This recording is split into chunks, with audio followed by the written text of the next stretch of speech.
Assalamualaikum warahmatullahi wabarakatuh. Materi kali ini adalah organisasi dan project team, ya.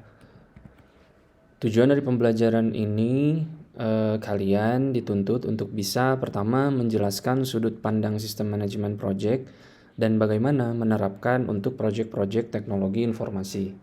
Yang kedua, memahami organisasi termasuk 4 kerangka, struktur organisasi dan budaya organisasi. Dan yang ketiga, menjelaskan mengapa pihak manajemen dan komitmen manajemen puncak sangat penting untuk keberhasilan sebuah proyek.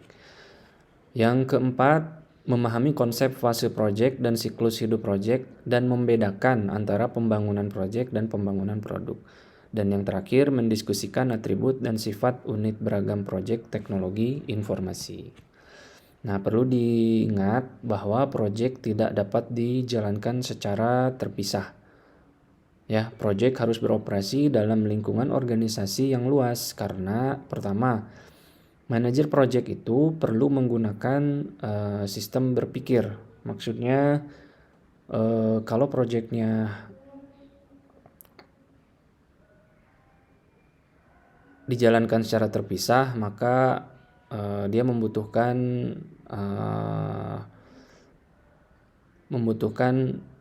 effort yang lumayan banyak ya, karena dari proyek satu dengan proyek yang lainnya bisa jadi saling berkaitan. Nah, kalau misalnya berjalan sendiri-sendiri ya nanti jadi redundansi ya, yang bisa antara proyek A dengan proyek B itu sinkron, ya kenapa tidak diefisiensikan atau diefektifkan begitu ya, sehingga waktu yang berjalan pun bisa efisien. Kemudian penyebab yang kedua adalah mengambil pandangan menyeluruh dari proyek dan memahami bagaimana berhubungan dengan organisasi yang lebih besar. Ya, tentu saja proyek itu sangat berhubungan erat sekali dengan organisasi karena proyek itu tidak bisa hanya dikerjakan oleh satu orang, otomatis ada organisasi yang memanajenya. Nah, proyek-proyek ini nantinya banyak dimiliki oleh sebuah organisasi. Nah, antara satu proyek dengan proyek yang lain itu pasti ada tanggung jawabnya ke organisasi. Nah, tergantung dari organisasinya menjalankan proyek itu untuk visi dan misi apa. Kemudian manajer senior harus memastikan proyek-proyek terus mendukung kebutuhan bisnis saat ini. Ya, namanya bisnis pasti selalu berkembang. Nah, sama pun seperti proyek-proyek yang dikerjakan harus bisa mendukung kebutuhan bisnis yang sedang berjalan saat ini di sebuah perusahaan tersebut. Kalau ada perubahan, berarti ada proyek yang harus dibuat atau ada proyek yang harus diteruskan dan sebagainya. Tergantung dari kebutuhan bisnis di dalam sebuah perusahaan tersebut. Kemudian bagaimana sudut pandang sistem manajemen proyek. Nah, pertama istilah pendekatan sistem dalam tanda kutip itu muncul di tahun 50-an untuk menggambarkan pendekatan holistik dan analisis dalam memecahkan masalah kompleks. Nah, 3 bagian dari pendekatan sistem ini diantaranya pertama sistem filsafat, kedua sistem analisis, dan sistem manajemen. Apa itu sistem filsafat? Sistem filsafat ini memandang segala hal sebagai sistem. Apapun dia pandang sebagai sistem. Kemudian dia juga merupakan interaksi komponen yang bekerja di dalam lingkungan untuk memenuhi maksud tertentu. Ya, jadi memandang segala sesuatunya sebagai sistem, dan yang kedua adalah interaksi antara komponen dan lingkungannya untuk maksud tertentu. Nah, itu sistem filsafat. Selanjutnya adalah sistem analisis. Sistem analisis ini adalah pendekatan pemecahan masalah. Jadi apapun masalahnya perlu adanya analisis di dalam sistem analisis ini sehingga masalah yang ada itu bisa dipecahkan walaupun masih tetap ada misalnya skalanya menjadi lebih kecil atau tidak ada sama sekali. Kemudian yang selanjutnya adalah sistem manajemen ya. Namanya manajemen pasti mengatur, mengkonfigurasi dan sebagainya. Nah, di sini maksudnya yaitu mempertimbangkan isu bisnis teknologi, dan masalah-masalah organisasi sebelum melakukan perubahan sistem. Jadi ketiga sistem ini dia adalah komponen-komponen di dalam pendekatan sistem yang muncul tahun 50-an. Selanjutnya ini adalah contoh dari manajemen 3 lingkaran ya, modelnya seperti ini. Jadi di dalam sebuah sistem manajemen dia ada model. Nah, modelnya itu terdiri dari pertama bisnis, organisasi, dan teknologi. Nah, contoh kasus misalnya di dalam sebuah institusi pendidikan akan diadakan proyek pengadaan laptop. Nah, dari segi variabel-variabel ini apa saja yang bisa dibahas. Misalnya dari segi bisnis apanya, dari segi organisasi apanya, dari segi teknologi apanya. Contoh misalnya dari segi organisasi. Ada pertanyaan-pertanyaan yang harus dijawab atau ada hal-hal yang harus dianalisis terkait bidang organisasi ini. Yang pertama, will the laptop project affect all student, just traditional student or only certain majors? Jadi adanya laptop project ini imbasnya itu apakah ke seluruh mahasiswa yang ada di kampus tersebut atau di institusi tersebut, atau hanya ya traditional student aja yang nggak punya komputer, yang nggak punya laptop, atau hanya only certain majors, jadi jurusan tertentu saja yang memakai laptop ini. Nah, itu perlu dipikirkan. Kemudian bagaimana si project ini akan berimbas ke mahasiswa-mahasiswanya. Apakah yang punya komputer atau laptop sendiri itu juga dikasih atau bagaimana? Atau hanya dipinjamkan saja? Nah, itu menjadi perhatian juga. Kemudian selanjutnya, siapa nanti yang akan mengajari ya, mentraining si mahasiswa ini, kemudian fakultas, kemudian staf-staf di dalamnya. Jika ada project laptop ini, otomatis jika ada laptop berarti semua pekerjaan itu serba digital ya, tidak manual lagi. Nah, untuk transisi dari manual ke digital ini kan tidak seperti membalikan telapak tangan, harus ada transisi, dan transisi ini perlu ada pelatihan karena tidak semua sumber daya manusia yang ada di dalam institusi tersebut itu memiliki kemampuan IT yang sama atau bagus ya. Nah, itu perlu difikirkan. Kemudian yang selanjutnya adalah siapa yang nantinya akan mendukung si pelatihan ini, apakah dari pihak lain, pihak ketiga, atau pihak di dalam institusi tersebut yang memang punya capability untuk mengguide training ini atau bagaimana. Nah, itu dari segi organisasi. Kemudian dari segi bisnis, kayak gimana sih? Nah, pertama, what will the laptop project cost the college? Nah, apakah akankah si laptop project ini membebankan biayanya ke institusi atau tidak? Nah, kemudian apakah biayanya itu dibebankan ke mahasiswa-mahasiswa? Nah, itu tergantung ya. Kemudian apakah si dampak dari laptop project ini terhadap perkuliahan? Apakah di setiap enrollment ya, di setiap perkuliahan mata kuliah apapun dia dipakai, atau hanya di bagian-bagian mata kuliah tertentu saja yang membutuhkan laptop atau bagaimana? Kemudian what will support cost be? Nah, jadi gimana nih biaya untuk pendukung lain-lainnya ya? Kan laptop itu tidak hanya laptop saja, di dalamnya kan ada aplikasi dan segala macam. Nah, itu kayak gimana untuk menghandle hal tersebut? Kemudian dari segi teknologi, nah ada pertanyaan-pertanyaan atau hal-hal yang harus juga diperhatikan. Pertama dari udah ada nih laptopnya. Nah, laptopnya mau pakai sistem operasi apa? Macintosh kah, Windows kah, atau Linux kah, dan sebagainya ya, tergantung dari kebutuhan institusi tersebut tentunya. Kemudian aplikasi di dalamnya apa saja yang akan dipakai. Kalau misalnya berbayar ya mungkin harus beli lisensi, harus ada kos yang diagendakan atau di RAB-kan gitu. Kalau nggak perlu ya berarti kita nggak perlu menganggarkan uang untuk membeli software tersebut. Kemudian what will the hardware specification be? Nah, si laptopnya mau spesifikasinya seperti apa? Apakah tergantung dari softwarenya ya. Kalau softwarenya membutuhkan spesifikasi yang tinggi, otomatis laptop yang dirancang atau mau diadakan pun perlu memiliki spesifikasi yang tinggi untuk mendukung software-software tersebut. Kemudian hardware terhadap koneksi ya. Apakah koneksinya akan full WiFi ya tanpa kabel atau memang pakai kabel. Nah, kedua hal ini juga menjadi perhatian khusus karena harus diplanningkan di awal karena dua hal ini akan mempengaruhi ke sananya gitu.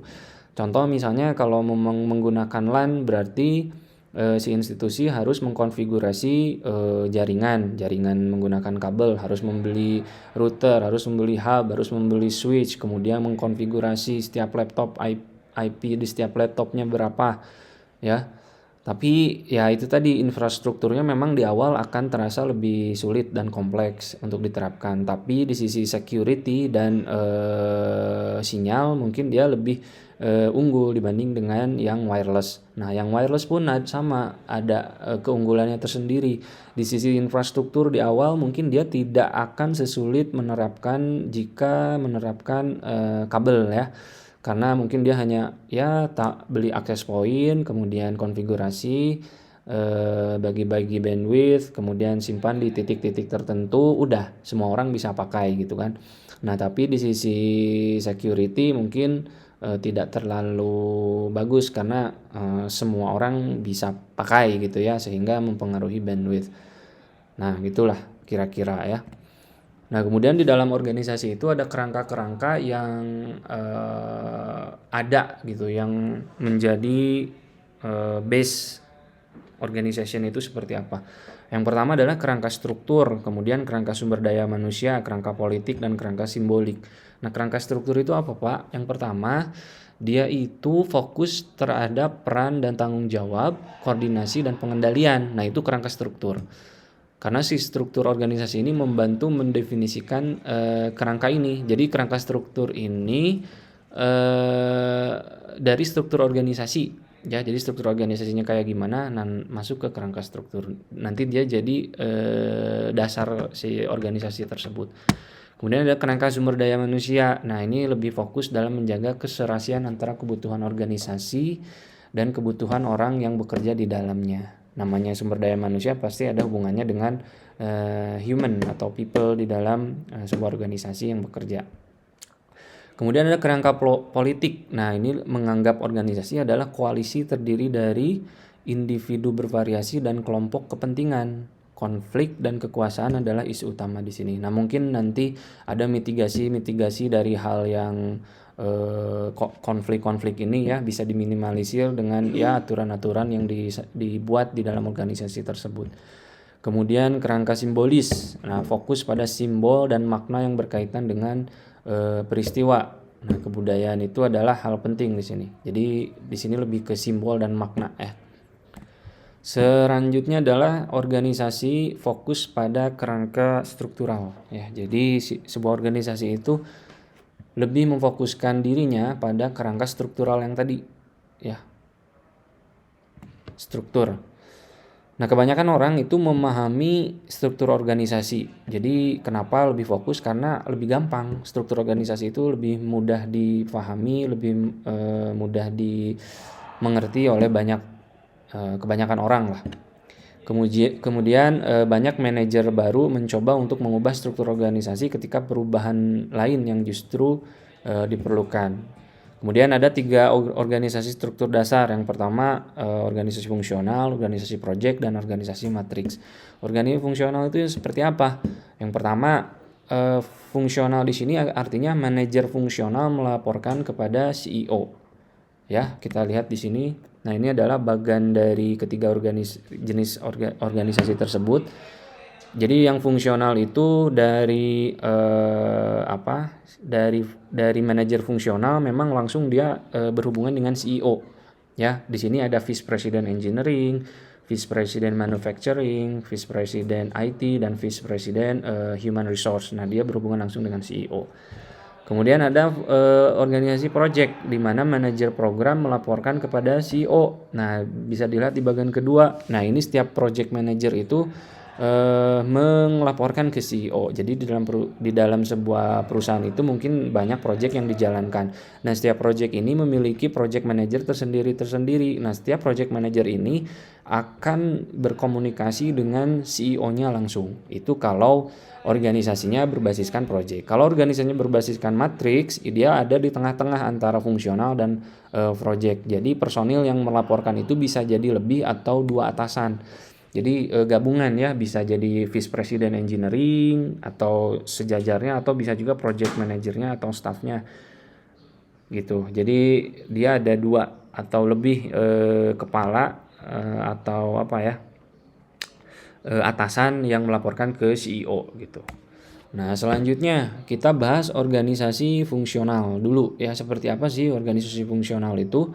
Nah, organisasi fungsional ini kan ada 3 organisasi ya, struktur dasar dalam sebuah perusahaan itu atau di dalam sebuah organisasi. Nah, yang fungsional itu seperti apa, Pak? Nah, bisa dilihat di sini bagiannya. Jadi dari CEO itu dia masuk, di bawahnya ada functional manager. Nah, setiap functional manager dari satu dengan yang lainnya itu terjadi coordination sebuah project. Jadi kan mereka mengerjakan sebuah project. Nah, di antara fungsional manager ini mereka berkoordinasi, berkomunikasi. Nah, disitulah disebut dengan organisasi fungsional. Kemudian ada organisasi project. Bagaimana bedanya dengan organisasi fungsional? Kalau organisasi project itu dari project manager, dia hubungannya dengan staff-staff di bawahnya. Ya, jadi per project, jadi koordinasinya. Project A, project manager ini. Project B, project manager B. Project C, project manager C. Nah, itu setiap project ke bawahnya itu dia ada hubungannya, jadi ada koordinasi gitu, entah itu ke bagian programmernya, entah ke basis datanya, entah ke desain, entah ke keuangan dan sebagainya. Pokoknya paling atas di sini adalah project manager. Kemudian ada juga organisasi fungsional dan project, jadi gabungan yang tadi ya. Nah, kalau gabungan seperti ini dia lebih ke kayak misalnya tetap ada project manager, cuman staff-staff di bawahnya ini dia milik fungsional manager yang berbeda gitu. Nah, itulah yang dinamakan dengan organisasi fungsional dan project. Ditambah lagi antara staff fungsional antara staff di dalam satu fungsional manager, dia juga dapat koordinasi di situ. Jadi selain staff, beda fungsional manager yang dikepalai oleh project manager berkoordinasi, ada juga koordinasi antara staff di dalam fungsional manager. Nah, itulah jadi ada dua koordinasi di sini ya. Kemudian di dalam matriks ini ya atau campuran ini ada yang lemah, ada yang seimbang, dan ada yang kuat koordinasinya. Nah, yang lemah itu seperti apa? Yang lemah itu adalah koordinasi antara staf di dalam beda fungsional, tidak ada project manajernya di situ. Jadi tidak ada yang lead di situ ya. Jadi hanya antar staf aja. Kemudian kalau matriks seimbang itu dia antar staf beda fungsional tapi ada project manager yang mengepalainya. Kayak tadi ya. Nah, itu matriks seimbang. Kalau matriks kuat itu dia campuran juga antara staff-staff di dalam project manager kemudian di dalam fungsional manager juga. Nah, kemudian apa sih pengaruh struktur organisasi pada project? Nah, ini tentunya jadi perhatian juga ya, karena ini sangat-sangat berpengaruh terhadap kinerja ya, kinerja terutama aktivitas di dalamnya. Kemudian dari project manager kerjanya seperti apa, kemudian sampai ke staff-staff di bawahnya. Itu sangat berbeda cara kerjanya di setiap struktur organisasi itu. Nah, yang pertama misalnya dari segi karakteristik project, otoritas nih ya, hak akses. Nah, kalau tipe organisasinya itu fungsional, dia tidak ada otoritas sama sekali. Dia lebih nggak ada, lebih ke rendah lah. Kalau matriks lemah, tipe organisasinya dia lebih ke terbatas, otoritasnya ada tapi terbatas untuk jabatan-jabatan tertentu. Kalau matriks seimbang, dia otoritasnya lebih rendah ke sedang. Jadi ada ya. Matriks kuat itu sedang ke tinggi, kalau proyek itu tinggi ke penuh. Jadi semuanya punya hak akses di dalam tipe organisasi project. Nah, terus bagaimana kalau dari karakteristik persentase personil organisasi di dalam kerjanya?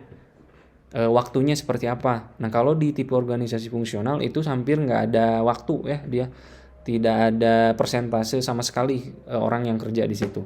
Kalau di tipe organisasi matriks lemah, dia ada yang persentase personilnya itu 0 sampai 25%. Kalau di matriks seimbang itu sekitar 15% sampai 60% itu harus ada ya.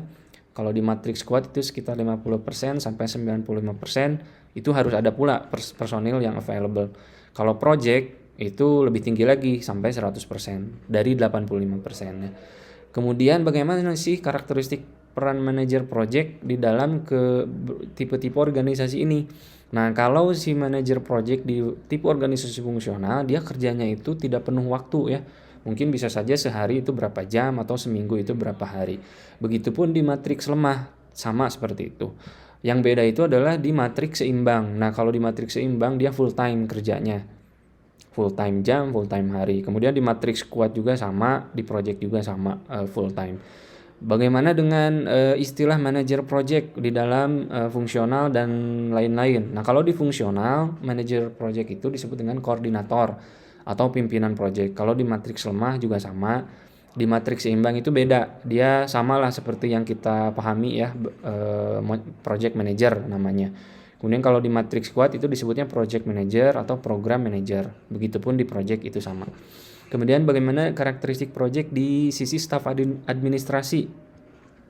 Nah, kalau staf administrasi fungsional itu tidak perlu gitu staf administrasi yang kerjanya full time ya. Dia bisa saja hanya sekian persen lah dari beberapa hari atau sekian persen dari beberapa jam di satu hari.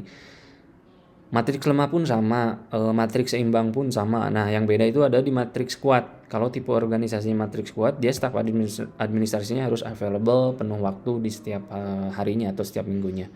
Di project pun sama. Nah, itu adalah beberapa struktur organisasi pada project, pengaruhnya terhadap karakteristik project yang tadi kita ulas ya. Kemudian kerangka struktur organisasi ini ya, pertama organisasi itu berbasis project. Sebagian besar operasinya itu dikelola secara project. Kemudian ada organisasi yang menerima penghasilan karena mengerjakan project untuk organisasi lain, kan banyak ya. Ada sebuah perusahaan yang menawarkan jasa, kemudian jasanya ini nanti dipakai oleh perusahaan lain. Nah, si orang perusahaan yang menawarkan jasa ini akan mengerjakan project yang di request sama si perusahaan lainnya. Ada yang seperti itu. Jadi pendapatannya memang full dari mengerjakan project-project tersebut. Ada juga organisasi yang mengadopsi pengelolaan secara project bagi sebagian besar operasi internalnya. Jadi ini tidak keseluruhan, hanya sebagian besar aja. Kemudian jadi hanya mengadopsi pengelolaan secara project aja. Tapi bukan berarti dia mengerjakan project sepenuhnya, hanya cara kerja di dalam perusahaannya itu seperti itu. Kemudian organisasi pun ada yang tidak berbasis project. Jadi jarang sekali sampai tidak ada ya melaksanakan project. Jadi ya dia hanya bekerja, aktivitasnya itu ya berperan sebagaimana mestinya di instansi tersebut gitu. Mungkin kebanyakan instansi pemerintahan mayoritas tidak berbasis proyek ya. Kalaupun ada proyek yang harus dibutuhkan atau dikerjakan, pasti dia akan mentenderkannya atau memberikan memberikan pekerjaan proyeknya itu terhadap pihak ketiga pihak swasta biasanya. Nah, mungkin untuk materi hari ini cukup sekian. Ini ada tugasnya, silahkan dikerjakan. Nanti saya akan bikinkan formnya di Microsoft Teams ya. Sekian untuk materi kali ini, mudah-mudahan bermanfaat. Bila taufiq wal hidayah, wassalamualaikum warahmatullahi wabarakatuh.